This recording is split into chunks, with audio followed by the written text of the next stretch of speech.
Hello everyone, welcome to my channel. My name is Kiara's Bookshelf. If you're new, welcome. Thank you for finding me, and if you're returning, then welcome back.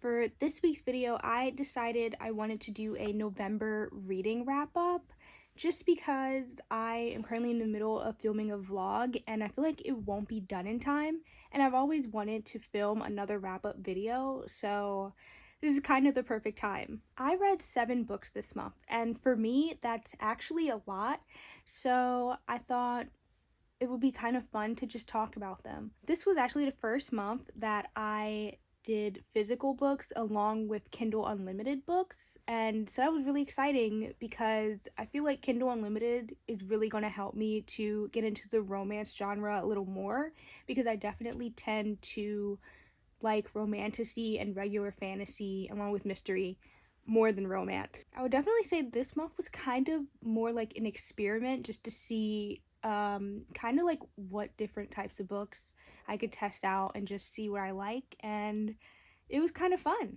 So the first 2 books that I am actually going to talk about are from the same author, and that is H.E. Edgmond, and he wrote the Merciless Saviors and Godly Heathens duology. I didn't really like this series too much, to be honest. In fact, I ended up DNFing Merciless Saviors, which is the second book in the series. I don't know, I feel like I kind of started to read it at a time where I just really could not pay attention to anything. Like, it wasn't necessarily the description of the book that was the problem. I just feel like maybe it was like the writing style or something, but it was just something about this series that just could not grab my attention no matter how hard I tried, which really sucked, and I feel like that wasn't a good start to the month. Following that, I also read Dayboy by Trent Jameson.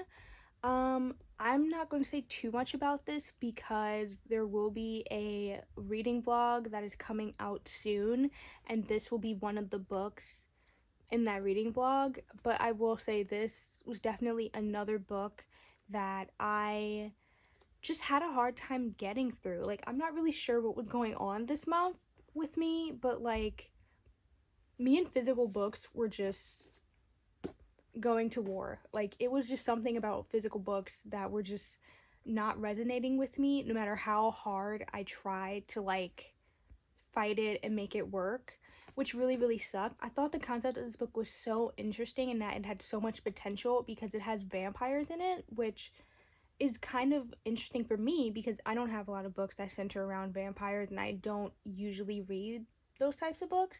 So I really thought this would be kind of exciting, and it just did not end up landing. But on a happier note, the 4th book that I read this month was You'll Be the Death of Me by Karen M. McManus, and this is the one book that I think helped me out so much. I feel like when I started to read those first 3 books, I felt like I was going into a really bad reading slump, but I really wanted to make this video, so I powered through it.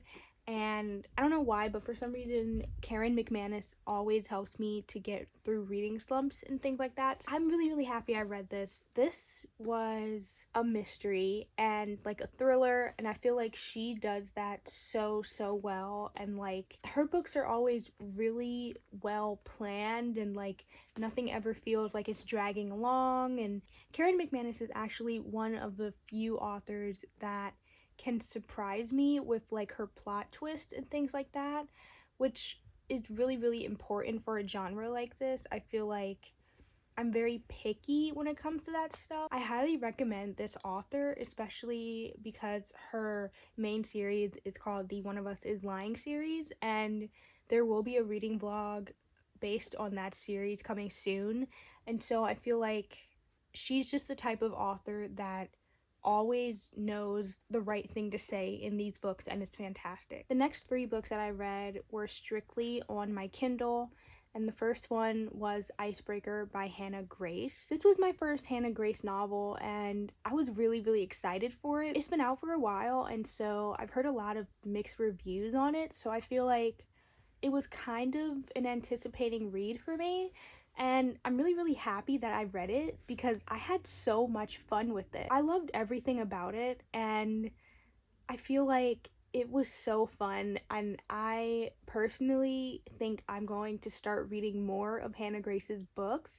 And I kind of want to explore that genre a little more because it was really kind of perfect. I was never one for like sports romances. I feel like they're kind of cliche, but now I realize it's kind of cliche in like the best way possible, and it's so fun. I think romances are like a really good palate cleanser when you're reading like a really dark mystery thriller book or even a fantasy book.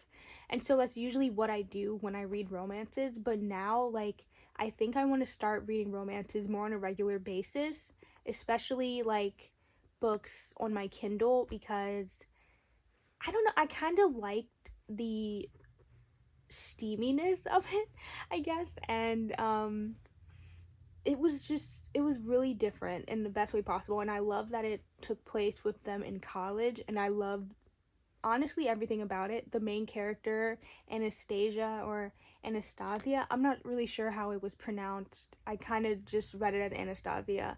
But I really liked her character. I thought that she was really witty and fun, and the love interest in the book, I honestly forgot his name, but I really, really liked him, and I liked them together, and I found myself just rooting for them the whole way through, which was so fun. And I honestly read that book in like 2 days, which for me is really fast. And so it was just so much fun. So because I enjoyed Icebreaker so much, I wanted to try to chase that high.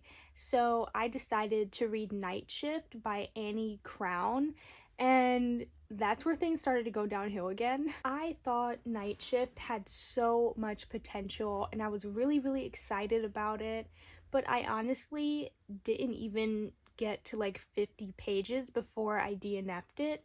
And I don't know, maybe I should try it again because I thought it was so boring and that it felt like it wasn't really getting anywhere. I'm not really sure how many pages the book had, but I feel like in romance books, things just start to kind of pick up at least around 50 pages. And I got further than that, and I felt like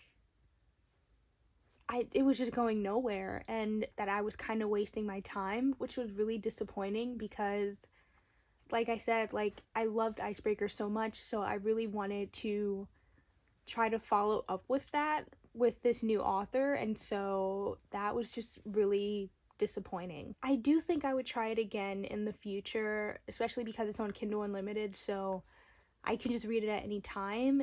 But I just think maybe it would be better for someone else, which is totally fine, especially because I'm so new to this romance genre. I feel like it's just going to take me a while to figure out what I like and what I don't like in these types of books. And finally, the last book that I read this month was MANACLED by SinLiYu, which is a DRAMIONE fanfiction. I actually just put up the reading vlog for this before this video, so if you want, you can check it out. And I definitely think it was the best book that I have ever read, and honestly, I give that book 5 out of 5 stars, which I personally think is very rare because I genuinely feel like even the things that I felt were like annoying in the book, like there wasn't really a reason to knock my rating down because